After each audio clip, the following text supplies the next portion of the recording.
Welcome back to our channel. അക്ഷാംശ രേഖകൾ വരാണ് കഴിഞ്ഞ ക്ലാസ്സിൽ നിർത്തിയത്. ഇന്ന് രേഖാംശ രേഖകളാണ് ചർച്ച ചെയ്യുന്നത്. ഭൂകേന്ദ്രത്തെ അടിസ്ഥാനമാക്കി ഉത്തര ദക്ഷിണ ധ്രുവത്തെ ബന്ധിപ്പിച്ചുകൊണ്ട് ഭൗമോപരിതലത്തിലൂടെ വരയ്ക്കുന്ന സാങ്കല്പിക രേഖകളാണിവ. ഇവയെ അടിസ്ഥാനമാക്കിയാണ് ഭൂമിയിൽ സമയം നിർണ്ണയിക്കുന്നത്. 0 ഡിഗ്രി 180 ഡിഗ്രി രേഖാംശവുമാണ് പ്രധാനം. 1 ഡിഗ്രി ഇടവിട്ട് ഇരു ധ്രുവങ്ങളെയും ബന്ധിപ്പിച്ച് രേഖാംശ രേഖകൾ വരച്ചാൽ 360 രേഖാംശ രേഖകൾ നമുക്ക് വരയ്ക്കാൻ വേണ്ടി സാധിക്കും.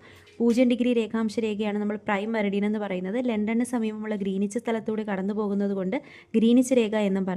180 ഡിഗ്രി രേഖാംശ രേഖയാണ് അന്താരാഷ്ട്ര ദിനാങ്ക രേഖ അഥവാ ഇന്റർനാഷണൽ ഡേറ്റ് ലൈൻ എന്ന് പറയുന്നത്. ഇതൊരു നേർരേഖയല്ല.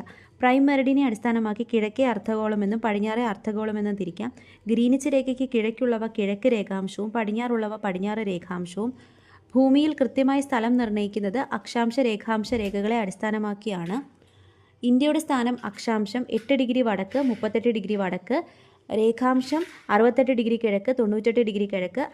രേഖാംശ രേഖകളുടെ ജാലിക അറിയപ്പെടുന്നത് ഗ്രാറ്റിക്യൂൾ എന്നാണ്. വീഡിയോ ഇഷ്ടപ്പെട്ടാൽ ലൈക്ക് ചെയ്യുക, ഷെയർ ചെയ്യുക, സബ്സ്ക്രൈബ്